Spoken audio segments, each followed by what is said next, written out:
What's up, resellers? I'm Rebecca, and you're watching Rebecca the Reseller. Thanks for joining me today for another Poshmark closet review. I have really enjoyed doing this last wave of Poshmark closet reviews. I feel like they come in waves. So I get a bunch, and then I don't have any for a while, and then I get a bunch, and then I don't have any for a while. It's cool. If you ever want one, they are linked down in the description below in my Etsy shop with all of my reseller tools. But let me introduce myself. Hi, I'm Rebecca. I'm a full-time reseller on Poshmark and ThredUp, and I dabble in a few other things like doing Poshmark closet reviews. And my channel, it's all about reselling, how to increase your Poshmark sales, Poshmark tips and tricks, what's sold on Poshmark, that kind of thing. Now today, as I said, I'm doing a Poshmark closet review for, I think your name is Chachi. I saw that in your name, but then on Etsy, when you ordered it, it said Chase. So I'm not sure. I do apologize if I got the name wrong. It's hard sometimes to know exactly who you are and what you go by, but I do appreciate you purchasing this closet review. Thank you so much. I'm really excited to go through everything here for you. You get your summary, of course, and then the custom video as well. And for those at home, if you're interested in purchasing one, again, just check out that description below to my Etsy shop. So I always start off with talking about just some of the general things that you see here on your account. So you started your name off with exclamation points. Great job. So this is something, if this is the first time you're watching a Poshmark closet review, if you start your name field off with an exclamation point, it's going to bring you up higher in the list of followers when you're following someone or when someone's following you. You can go down and kind of click follow, follow, follow. When your name starts with an exclamation point, you go to the top of the list and it increases your chances that people will follow you. It's just kind of a set it and forget it way to get more followers without really doing anything. It's something that I've done. It's something I test out different things all the time. You may want to consider doing it, and Chachi has. Your banner looks good, no improvements necessary. I love your name. It's Posh in the City, and so you have that written out in like this really cool graphic form, kind of like reminiscent of Sex in the City, which I absolutely love. I think it looks really good. The only thing I would say is if you could possibly bring the text up a little bit higher or crop out a little bit from the top, it will probably look a little bit better on the desktop. I did not go on my phone to see what it looks like, so maybe it looks fine there, but on the desktop, it's hard to see exactly. Now, one thing that you did here in your prime real estate information line was where you have Posh Ambassador with over 500 items sold. That's great. So my line for you is to say the number of items sold, maybe if you ship same next day, or that you're a professional seller, and those are things to help boost buyer confidence. So I'm trying to remember because I put great job adding on the number of items sold. So yeah, so you had Poshmark Ambassador with over 500 items sold already. So now you could potentially take the with over out and then add in ship same day or something like that, or next day, or whatever it is for you, and that way you can squeeze something else in. I'm not sure how long they let the line be, but I would almost put how many items you've sold and that how quickly you sell over being a Poshmark ambassador, because I just don't know how much weight it carries anymore when so many people are Poshmark ambassadors. So that's completely up to you, but that's my thought. And part of me, I have a cough drop in my mouth. The allergies have been terrible. Avatar. So nice picture is what I put up. So it's just a nice picture of you in your about the posture. You also have one of you, maybe your boyfriend or your husband. And so it's great that you have a picture of you because it lets people know that they're doing business with a person. So you're smiling, you look great. There's nothing, the only time I say anything bad about having a picture is if it's just not a good quality picture, if you don't look warm and inviting. So you look nice and smiley, so you're fine. As far as a link, you have a link to your Instagram, which is great. I don't really kind of get into that, but I'm happy that you have a link. Maybe people will click on that, and that's a way for them to follow you for promotions and things like that. So it looks like yesterday when I did the summary, you were at 891 listings. Right now you're at 895, so you've listed 4 items, so that's awesome. And so I just put that, as far as like your career on Poshmark, which we'll talk about in a second, you have done a great job getting up 891 listings. Like that's not something to be ashamed of. It's not something to say, oh, that's just a little bit. Like, that's a lot of listings. You're almost at 1,000 listings. Great job. And you should be happy about that.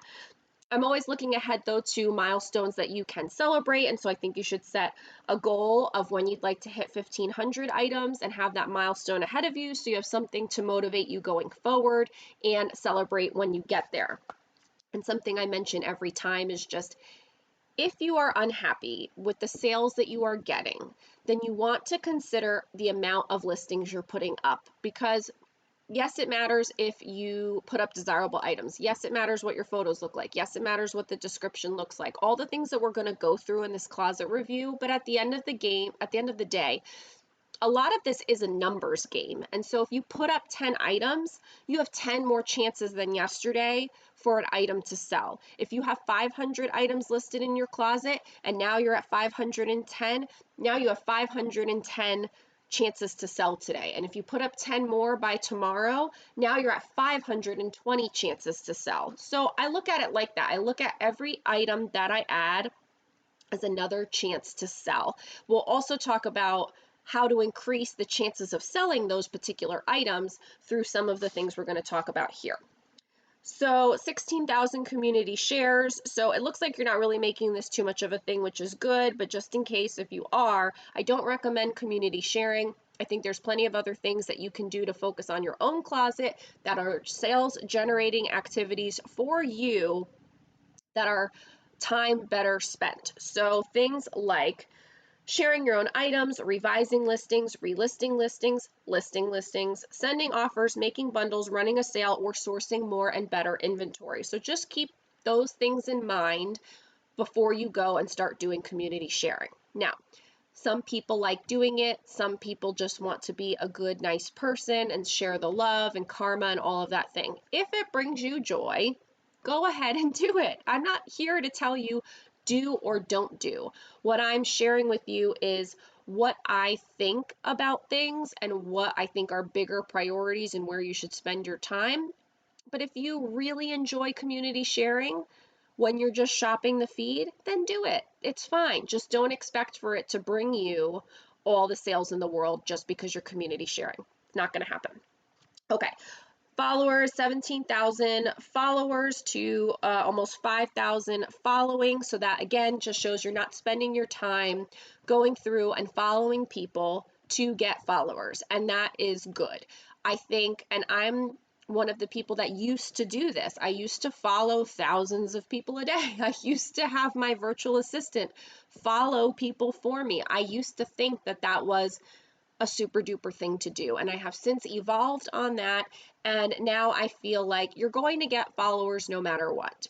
And so there are way more important things to do that can get you followers as a byproduct, but also will push your business further than just having followers. And that's the same list that I said earlier.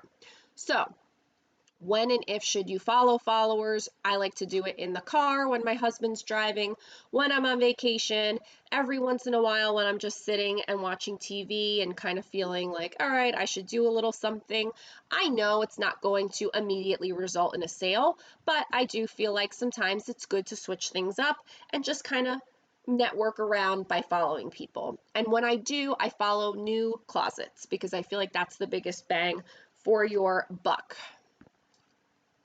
So last active this hour, which is great, which had also happened earlier when I looked at this. I think it was early in the morning. And so you hadn't been active yet, but that's fine because I wasn't expecting you to be. I think you were like within hours, and now you're last active this hour. So from the 2 or 3 times that I've checked in, you've been active. So that's great. And you have a bunch of love notes, which are great. And they've, said good things. So that's good too. Average ship time is 1 day, so that's perfect. I mean, obviously you could have same day, but 1 day is as close to perfect as you can get. Great job on getting those packages out quickly. That is going to help you should you ever need to take any time off, or should you ever have a small delay. As you rack up more and more sales, any new impact will have less and less of an impact. And so if you can, when you're very early on, keep up that 1 day or same day ship time, it's really going to help you over the length of your Poshmark career. Plus, it helps buyers know and have confidence that you are going to ship their item out pretty quickly. I ordered something on Poshmark the other day. I ordered two things from two separate people, and one has shipped and I've already received it, and the other one hasn't even shipped yet. And it's been maybe 4 days, possibly 5 days. And like I said, and I ordered them on the same day, and one has already been received by me. Oh, I didn't accept it. Ooh, I need to accept it. I'm a terrible person. You know, one's already gotten here and the other one hasn't even shipped yet. Like, what the heck is this girl doing? I don't know. So anyway, so Posture Sense was April 2019. So I think, your closet stats are in great shape because of that. So no worries there. So let's go into the listing area. Okay, so I scrolled through and I did see two closet signs. One to showcase that you're a Poshmark ambassador, and the other one to showcase that you have a bundle discount. So those are great, and I'm happy you have them, and to have those mixed throughout your closet so that as you're sharing, they just kind of randomly pop up. That's great. What I was missing is something that said, a sign that says offers welcome, or a sign that says welcome to my closet, or bookmark my closet. I didn't see anything like that. I've talked about this before. I'm a big believer in having a welcome sign. Think of it as when someone would just like walk into your business and you didn't say anything when they walked in, which I've talked about is like probably my biggest pet peeve in the entire world. But I do think having a welcome sign and a place where someone can like that listing so they can come back to your closet anytime just makes good sense. And that's also a place where you can say how many items you sold, when you ship, you know, anything about, your offer situation, anything that you want to tell people so that they know, what kind of experience they can have with you as a seller. So I think that that is an important thing to do. I did link to my video over here because I make them in the Over app or in Typorama. That's how I make my signs. So I have a link to that video for you in case you want to make one. I also have closet signs available for purchase that are already done in my Etsy store. So that is linked for you. And then I linked to you an example of my bookmark sign so you can see what that looks like. Okay, so product mix, brands, sizes, item types, styles, all of that.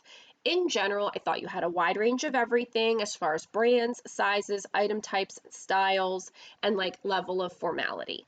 Overall, I saw some really fantastic brands that are well known and desirable and should do well for you. So I saw a lot of Free People. I saw some Anthro in there, a lot of Athleta, things like that. So good, solid brands that sell all the time for people. But you do have some brands that are, on the lower end, but better pieces from lower end brands. And I wanted to point that out. So sometimes it's not always about the brand, but sometimes it's about the type of item that you have within that brand. And so you had great brands with great items, and then you also had some lower end brands, but better items from those lower end brands. And so I thought that that was good and a nice touch, which maybe means that you're thinking about those things as well. So I thought great job on sourcing. You should always, though, be looking to level up. I'm constantly looking to level up my brands. One, because brands change all the time, and two, because I always want to get more for what I'm doing. If it takes me 5 minutes to photograph and list an item, let's say, I want to make the most amount of money I can for that 5 minutes.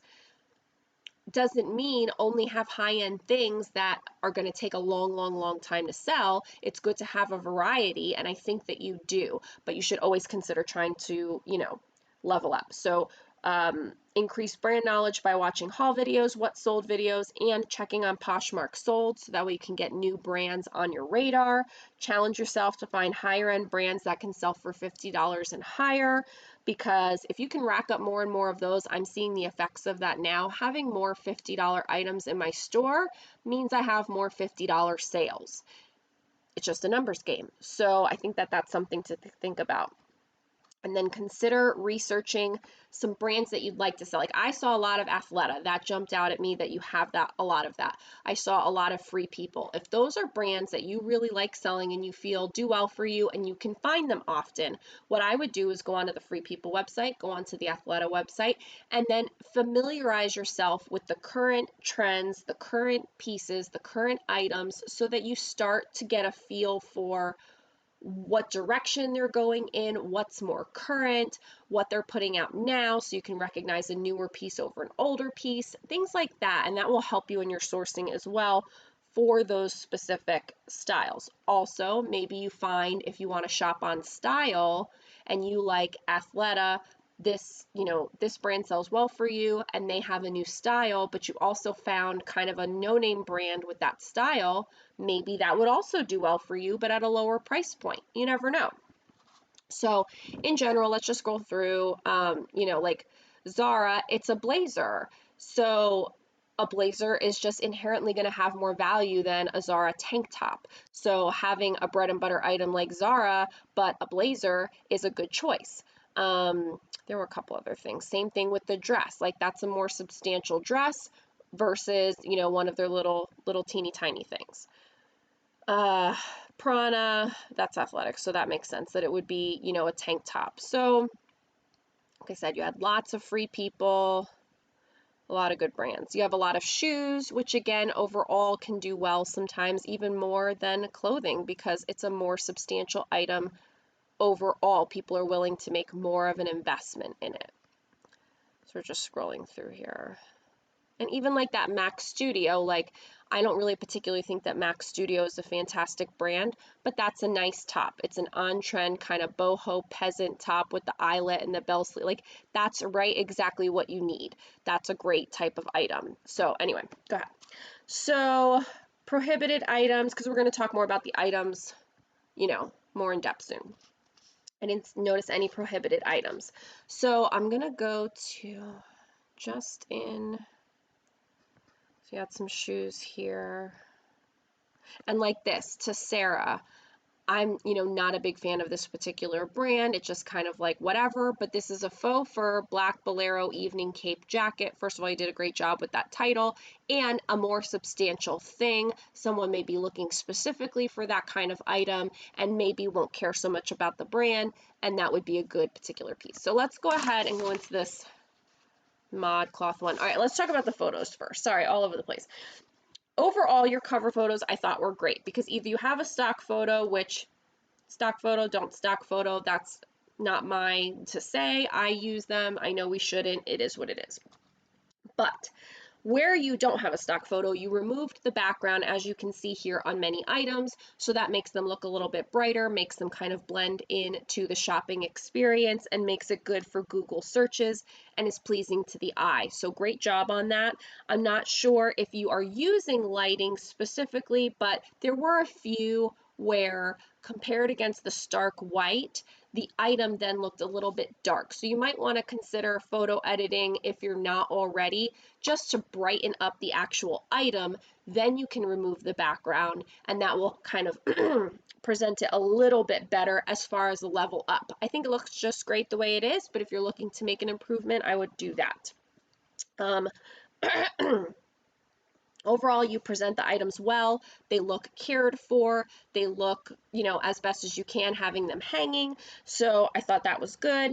And just the point that I like to make for those watching is that if you want to be a professional seller, you need to have your photos look like you're a professional seller. So that doesn't mean that you have to take the stock photo, but you have to have everything look like you're a professional and you're treating that item professionally. So hanging nicely, all of that kind of stuff. So let's click into the mod cloth one. Again, mostly just to talk about it when we get into the listing part. So I did mention here, if you wanted to really nitpick and find specific things that you could improve upon, there's two things that I always recommend. One, you could search for your own items like a buyer and see what other items come up competitively against it and compare. If you were a buyer, would you click on your listing or would you click on somebody else's listing, and why? It's a good exercise to get in the habit of doing if you're ever looking to improve. The other thing is to just look at successful closets in general. Every once in a while, you'll come across a closet where like, oh, that looks really good. I'm going to bookmark this closet so I can go back to it and see more of what that closet is doing. and what that seller is doing. And then you can see what you like about it and try and implement those things. I am a notorious Poshmark creeper. If I see something I like on Poshmark that someone is doing and I'm not doing it, I kind of creep around their whole closet, get a feel for it, and decide if it's something I want to implement or not. There's nothing wrong with that. We all learn from each other. So I'm not stealing, someone else's photos or anything like that. I'm going around and seeing, how do they hang it? Do they have anything around what they're hanging? How do they write their description? I just creep on all kinds of closets all the time. I have no shame in doing it, and I recommend to people that you should do it to see how you can grow. So now that we're in a listing, the other thing I wanted to point out is that you take a lot of photos and you have all the right kinds of photos. So you have the stock photo, you have the full photo, you have the top half, you have the arm, you have the neckline, you have, I'm assuming, showing that it's lined probably, you have the back area, another stock photo, you have all the tags. So you're doing what you're supposed to be doing to give the buyer or potential buyer confidence in buying from you, that you're not hiding anything, that you're showing them everything that there is to see with the item, and you're giving them everything you possibly can. The one thing I always say, which is from my, one of my reseller friends online, YouTuber Chris Lynn at Daily Refinement, describe the item like there's no photos and take photos of the item like there's no description. That way, each part of your listing, the photos and the description, is doing a comprehensive job and giving that buyer everything that they need to know without having to ask you any questions. You shouldn't get that many questions. If you don't, that means you're giving them all the information. So, okay, pricing. So in general, I thought your pricing was pretty much on point. There were a couple here and there, a little high, a little low, but overall I thought it was fantastic. So I'm not sure exactly what your, offers, offer to likers, closet clear out, all that kind of strategy is. That's not something I get to review in a Poshmark closet review, but I thought just looking at most of your items, I thought the pricing was pretty good. So great job on that. Your titles are really good. I saw a lot of keywords. I saw them formulated correctly, including the right kinds of things. So I was happy to see that. You are adding relevant keywords to your items, but blah, blah, blah. You're adding relevant keyword to your item. That is going to help you show up in more searches and increase your chances to sell. This was something I mentioned early on. Like, when you have more items, you have more chances to sell. On the individual item level, when you have more keywords on an item, that helps that item show up in more searches. When you share that item, it helps you show up at the top of those searches. So you kind of need all three of those things: listings, sharing, and keywords, to really help that item get maximized as far as being put in front of potential buyers. I hope that makes sense. I wanted to just kind of have a place to say all of that for those watching at home and for you as well. So if you ever are looking for more keywords, and I'm constantly trying to look for new keywords because I don't even know all the I don't even know all the keywords. I've been doing this a while. So I'm constantly trying to learn. I have a keywords in my Etsy shop that is available for purchase. I also have a video where I share a bunch of keywords as well, and that is linked for you in your summary. So I thought the titles were fine. ModCloth, date night, done right. 3/4 sleeve dress, large. Great. Okay. So for description, let's go down. Overall, I thought the descriptions were just fine. I think that you can certainly make some improvements, but you're doing a pretty good job with it. It's not a hot mess. I think you're doing a good job. I think you're trying to do all the right things. I think there's some tweaks that we can make though. So from item to item, I think that make sure from item to, I'm trying to remember my notes here. Make sure from item to item you address many opportunities for keywords like. So I do provide you an extensive list here, which I've gone over in past closet reviews for those watching, of all the things that you can hit upon to add more relevant keywords. You have many of them here, but I do think that there's probably some, like you put right below knee. I would list this as knee length. I think sometimes people will search for knee length, and so that's something to just as an example. So just kind of keep that in mind. If thinking about, you may say it one way, but other people may search for it another way. Same like high rise versus high waisted, things like that. I do have a link to my listing template video for you, so that way you can review that as well. Poshmark has said that multiple line breaks are not good for SEO. So what I've been doing lately, and I used to do more of a form kind of format like you have, and now I've switched more to like phrases or kind of sentences. Like, it's not an official sentence with a subject and predicate and all that stuff. I don't even know what those words mean anymore. But like, where you say like keyword, comma, keyword, comma, keyword. So, having it women's size large, comma, V neckline, comma, princess seams, comma, right below the knee. And so it's more of a phrase, it's more of a run-on sentence, I guess, than just a list of things with a lot of line breaks. So that's something that I have recently changed myself, and now I'm recommending to others. I do think that you should include measurements in most, if not all, of your items. Some buyers don't want to ask, and they shouldn't have to. Give them every reason to buy and no reasons not to buy. So here you have measurements upon request, and you may have a particular criteria for when you add measurements and when you don't, or what have you, but I just put them with basically everything. And so it just is a habit now. It's part of my process. It's faster that way. I use the photo ready measurements form, so I'm not writing out all the measurements or typing them out and using my characters. It's now in a photo. So I streamlined it as much as possible, and I would just bring that up to you for consideration, because you don't know what buyers you're missing out on because they didn't buy from you. Like, someone could have very much wanted this dress. You don't have the measurements. She looked at it at 2 in the morning and then just moved on to the next one. But maybe if you had the measurements, she would have bought it at 2 in the morning for full price. You never know. So just think about that. I don't love the beginning line about condition and wear and seeing the photos. So we're going to talk about that. Plus, you have exclamation points in there, and I don't love that either. Consider softening your approach and being more descriptive, or being specific with your notes on wear and flaws. So you say excellent pre-owned condition, exclamation point, minor signs of normal wear, exclamation point, please see pics, exclamation point. Stop yelling at me. Exclamation point can, show excitement, but this really isn't something to be excited about. So then it makes me think you're yelling at me, which is the other reason why one would use an exclamation point. I don't know what the point of the exclamation points are. I don't think you should have them. Also, I looked at the pics and I don't see minor signs of normal wear. I don't know what you're trying to tell me. So I think if there's wear, you could say normal wash wear throughout, slight pilling on the left, whatever. Be a little bit more specific in what you're trying to tell me is a flaw. Otherwise, don't tell me that there's a flaw. Either there's a flaw or there's not. So, or I would put overall good condition, some signs of wear, or something like that, to say like overall there's wear, but you said excellent pre-owned condition. Then you wrote minor signs of normal wear. So to me, those are conflicting bits of information, plus you yelled at me with the exclamation points.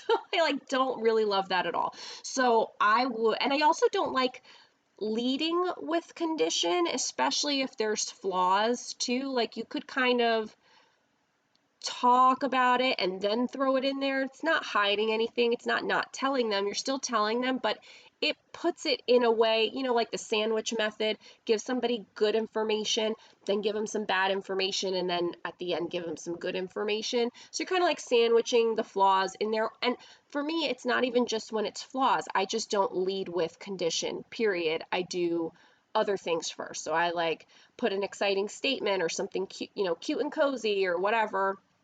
Then I do my keyword, comma, keyword to describe the item. Then I say excellent condition with no flaws. Then I have the measurements and photos. Then I do my buyer confidence line, and then I have my location information. So take from that what you will. I think that what you have is going on the right track, but it's a little off-putting to me. So if you might just want to rethink that. Okay.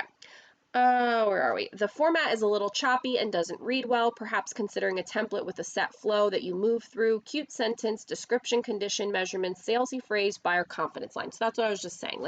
Just having more of a flow to it that kind of warms them up, tells them some information, hits them with the flaw, then puts some buyer confidence right at the end. So it ends with, I could ship this the same or next day, bundle and save, or whatever you want to do there. If you would like to learn about sales phrases and words that you can mix in and match to enhance your listing, I did come out recently with one of my newest products on Etsy, which is my sales phrases guide. So if you have trouble with like making those listing enhancements, you're good at keywords, but you can't make it like cutesy and salesy, that guide will help. And then, like I said, you could enhance your buyer confidence line a little bit to say that you ship same next day, that you're a professional seller, bundle to save, offers welcome. I'm not a big fan, this one down. I'm not a big fan of drawing attention to like the smoke-free, pet-free home. Like to me, I just don't like to bring that up. Now here you have quick shipping. That's good, but it doesn't really tell me anything. I'd rather see same next day shipping. That makes me feel better. It's more finite and specific. And then you have bundle and save, which is fine. And you could keep it where you say 20%, or you don't have to say that in case you ever change your bundle discount, then you don't have to change your listing. But what you don't have is offers welcome. I don't know. Are offers welcome to you? It's up to you if you want to put that or not. And then happy poshing, that's fine. It's neither here nor there. It's sweet if you want to keep it. And then I give you a link to my boosting buyer confidence video, so you have that. Okay, so let's go to your solds, because I always recommend letting your solds be your guide. It's like it's a touch screen, but only when it feels like being touched. So here, so we just went over a ModCloth. Here you just sold a ModCloth, so that's great. So you sold it for $25, which is awesome because I think the other one you had up for $29. So like that's great. You're pricing pretty well on. Mark Fisher heels, Tommy Bahama, oversized striped dress. I'm such a big fan of the keyword oversized. It like always does the trick. Madewell rainbow stripe. It's like, yes, so you're doing a great job. Look at these solds. You're doing wonderful here. I mean, not everything is super high, but we all take low offers from time to time. That's fine. A lot of them have stock photos. That'll tell you something, but it also tells you what brands you're doing well with, what styles are doing well. Hippie love, dogs, coffee, and Netflix. Yes, I need that. So just going through, you sell a lot of shoes, just going through and seeing what you can see from this. You know, I can go through and learn things, but you might go through and also learn things because you know what you did. I'm not like analyzing every single sold listing, but you know, maybe, you know, for those of you at home, the hanging photos sell better than the mannequin photos, or vice versa. Flat lays sell better than your hanging photos. You know, different, you can't sell t-shirts to save your life, yet you have a million t-shirts listed, but no t-shirts are selling. Like these kinds of things can help you with pricing. It can help you with brands and styles. Again, you're selling some Lululemon here, some Athleta. So again, let your solds be your guide. It's a great way to understand your closet a little bit more. Last shared. So here I have in here, you recently shared as of last evening time. What am I doing? So let's go back into your available and let's see when you last shared. 14 hours ago. Oh, no, no, no. Okay, so that is no good because that means when I did this morning, you hadn't shared since last night, and now you haven't also shared since last night. That's not good. So this could be one of your issues, sharing. And this, I've seen this a lot of times where people have a lot of things going for them, but think about it like this. You could have the perfect listing, but if you don't share it often enough, if there are other listings similar to that, yours is going to be so far down in the search, even if you have the best photos, even if you have the perfect description, even if you have every possible correct keyword, if you don't recently share it, it's going to be at the bottom of the search.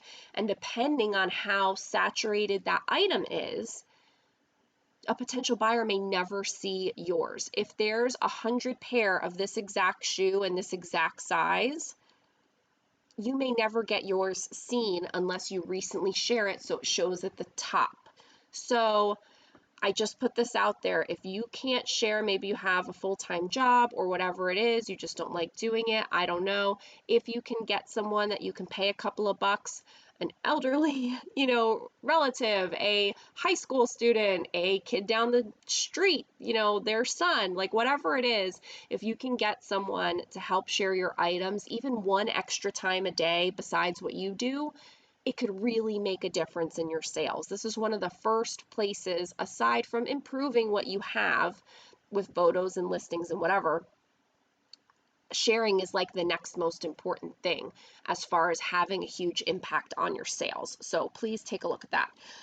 I didn't see any unanswered questions on listings. Nope, figured just look one more time. I clicked into a bunch. I didn't see any. If you do, you should answer them. You should answer them nicely and professionally. I don't think I need to say that too much, but you never know.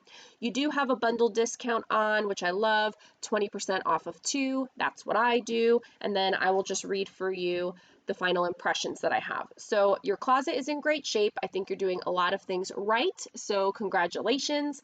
There are some areas for improvement, and then it's just doing things to like level up after that, so that way you can increase your sales. So descriptions are where you should focus your attention. Think about a template and a consistent flow that hits all the major things that we talked about, and then replicate that on your own for all of your future listings. Decide if you want to go back and fix the old listings. Descriptions serve multiple purposes, so try to hit all of them. I would include measurements as a best practice. I would also focus next on sourcing and sales generating activities if your sales are still not where you want them to be, like sharing, then maybe listing more, then moving on from there to offers and things like that. Yes, here, sharing, listing, relisting, revising, sending offers to likers, doing closet clear out, offering a shipping discount on items now because that's the newest feature. All these things can have a direct impact on your sales. Stepping up your sourcing game by only putting items of a certain criteria can give you a bigger bang for your buck, and when you put the time and work in. So I saw between yesterday and today you listed 4 items. So let's say you can only list 4 items and you list 4 $20 items. That's what you're going to have in your store. Let's say though that you say I'm only going to list $35 items. So now you're going to list 4 $35 items. There's a potential value difference here of 80 to, let's see, 140. 140 minus 80 is $60 more. So if everybody bought everything at full price and everything sold, you would make $60 more without doing any additional work, just by increasing the listing price of that item from $20 to $35. So just think about that. But you are on the right track. You're doing a great job, and the rest is small tweaks and a numbers game after that. Best of luck. So yes, thank you so much for purchasing the closet review. I think you can do great here. I'm excited for you, and for those watching at home, I hope you got a small nugget that you can take back to your closet and make some improvements to increase your sales as well. Thank you for purchasing this, Chachi. I really do appreciate it. For those watching at home, if you want to get your own, check out the description down below to my Etsy shop. Thanks for watching. Subscribe if you are new here so we can hang out again. Like the video on the way out, and then watch whatever video comes up next. Thanks, and I'll see you in the next one. Bye!